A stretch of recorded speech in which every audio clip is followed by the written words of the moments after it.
ReelSteady Go is a standalone application that is designed for stabilizing footage on a GoPro. We've been using it in the FPV scene for a little while now, usually with sort of cinematic style footage, like nice and smooth and nice and flowy. And usually we use it in tandem with Cinewhoop style drones. Now, I was wondering if there's any merit to using ReelSteady with freestyle footage. Obviously freestyle is a little bit different, it's a little bit more about the tricks. It's a lot more sort of unnatural camera movements, and I was wondering if the stabilization can keep up. So for the last month or so, I've been experimenting with it and using it for a few packs every time I go out, and I've put together this little edit. So enjoy this. This is all done with ReelSteady, and then when it's finished, we'll talk about it a little bit further.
Right, I thought that looked pretty cool. I kind of like the effect that ReelSteady has on the footage. It kind of gives it quite a dramatic feel.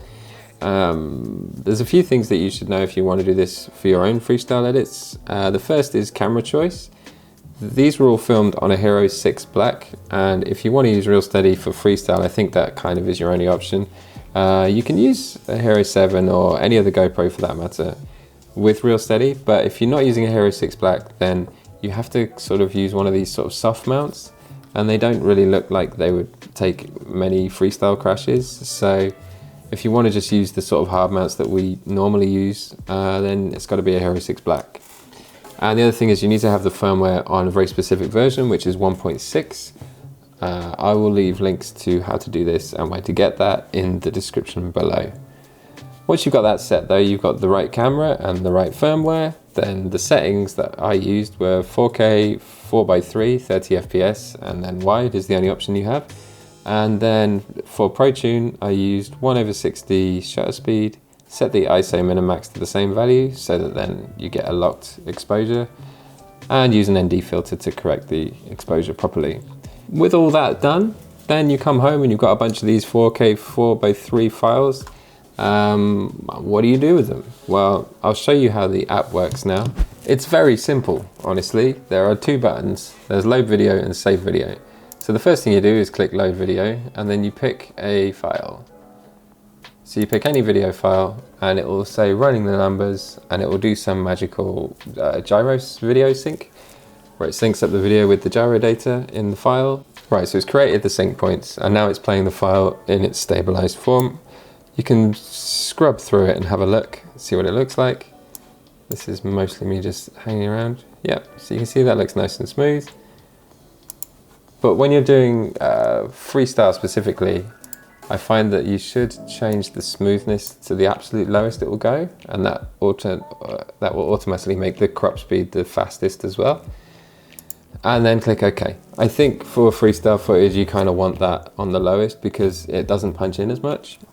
Right, once you've done that, you press save video and then you wait, and that's it. And in my experience, I've done a whole bunch of files and it pretty much linearly takes 3.5 times longer than the file length is. So if the video is 1 minute, it will take 3.5 minutes to render. If it's 10 minutes, it will take 35 minutes to render. If that sounds like a long time to you, then I recommend you do what I do, which is watch all the clips that you took that day back and then only ReelSteady the good ones. I mean, honestly, I figure if I go out and do 14 packs, I'll probably only ReelSteady 2 files, 3 at a push. And if that's 3 5-minute files, then that's only 45 minutes. Now I want to do a quick comparison, just go through a couple of the shots from that edit and show you sort of the before and after ReelSteady, just to show you the kind of the things that it does and the things that I like about the changes in the footage. This shot here, the opening shot, when we're going straight down this car park, this is the non-stabilized version. And you can see as you approach this building, it kind of starts to look like the building is curving into the frame. And that's the fisheye effect that is inherent with the GoPro lens. And if I then go to the ReelSteady version, you can see this building is now really straight.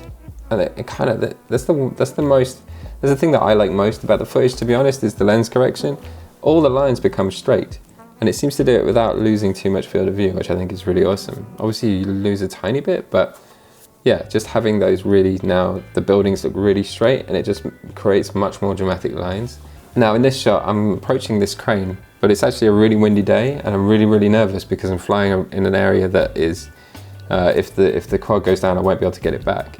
So you can see the nerves in, if you look carefully, you can basically see the nerves in the footage. The cranes are shaking all over the place. So that's the cold, and that's the wind, and that is the nerves, all building up to make basically a really horrific motion. And then if we look at it with ReelSteady, everything is perfect. So it can get rid of those little shots where you've got maybe a bad tune, a bad prop. Those will all just go away and just sort of like dissolve into just nice footage. So this shot is a good example of just like a pretty standard freestyle trick. If we look at it in the non-smooth,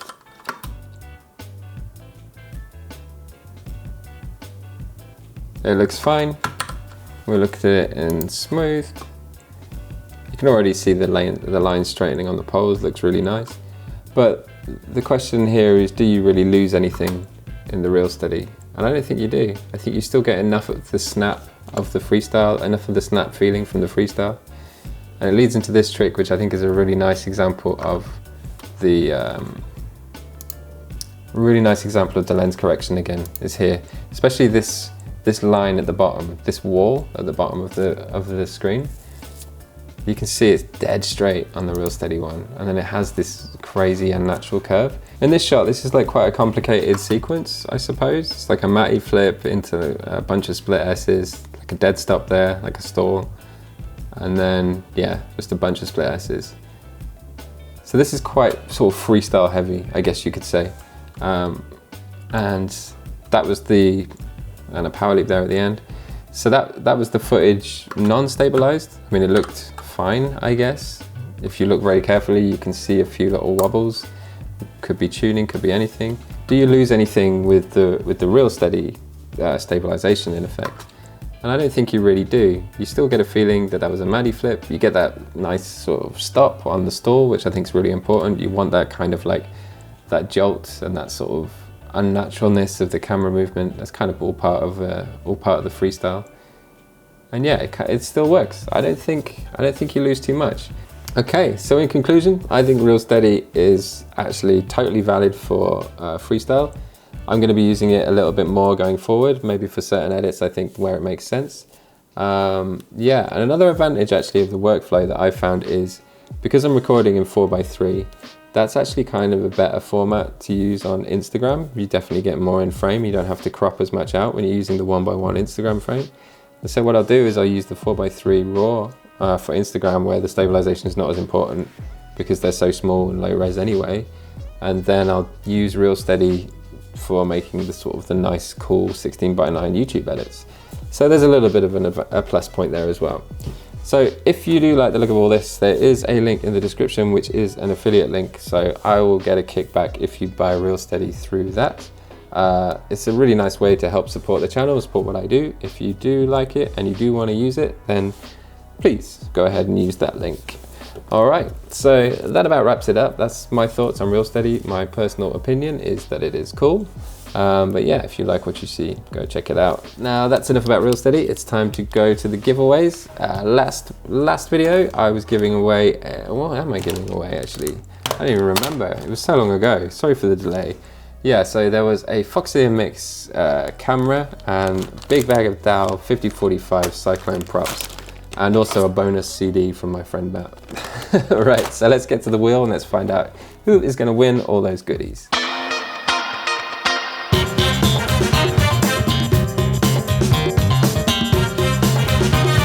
Close to 100 entries in the last video, so good luck if you entered. Here we go.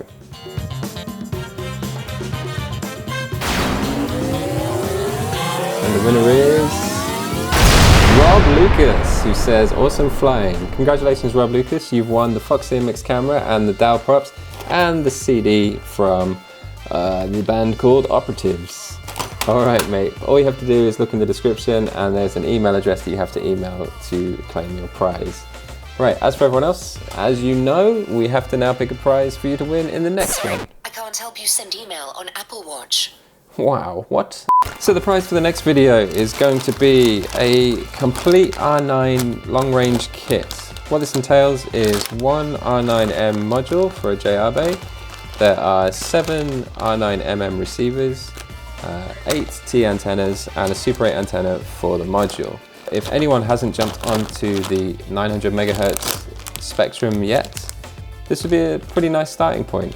Must point out it is EU LBT, so that means that it is X868 megahertz, and this stuff will not work in the US. But for the rest of the world, this should be fine. Yeah, so if you want a chance of winning all of that R9 goodness and 3 bags of Cyclone 5050s this time, then all you need to do is leave a comment below with a $sign in it.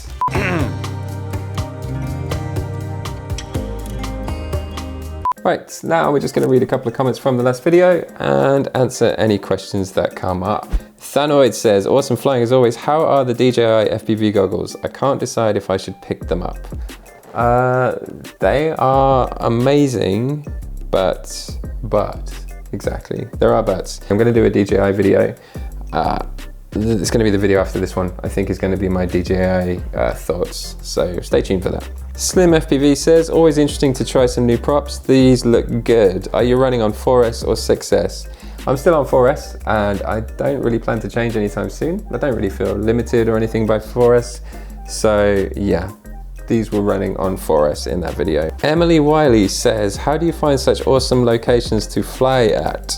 So yeah, I think this one was found in a Facebook group in Hertfordshire FPV, which is a local group to me. I found it from a guy there. So just get involved in your community, find any local Facebook groups and sign up and just get chatting to people. And people are quite nice if you get to know them, and they will often share their good spots. Pickle Rick says, the odds of hitting that gap backwards, you're a lucky man. Yes, I am. Complete luck. No word of a lie. No skill required, just be very, very lucky. Trees FPV says, that spot is epic, perfect for FPV. Wish there were more abandoned buildings near me. I've only got to fly one bando so far. Keep ripping sync. Yeah, man, I was like that in the beginning as well. I found one bando probably about 6 months after I started flying, and then that was the only one I knew about. But you just got to keep plugging away, keep talking to people, keep finding stuff on Facebook and on YouTube. and, you know, probe people about where they're from and see if they're nearby, and they'll come. The spots are out there, you just gotta find them. Matt Bethard says, what are your thoughts on Mr. Steele's watermelon props? Those are the S3s, yeah. S3s, I never really tried them actually. The only ethics ones that I tried were the S4s and the S5s. I think the S3s are just like a slightly more chilled version of the S4s from as far as I know, which means that I'll probably like them because I do kind of like props that have a lot of resolution down the bottom. And yeah, I mean, still used them for years, right? And he's quite good, I guess. So I guess they must be quite good. All right, I think that's gonna wrap it up for this video. That is most of the questions answered from the last video. Thank you very much to everyone for watching. And again, if you do fancy using ReelSteady, please do use my affiliate link. It's a really nice way to support the channel if you like what I do. All right, take it easy, sub if you're not already, and, you know, like and do all that stuff. Okay, thanks very much for watching, everyone. Bye-bye.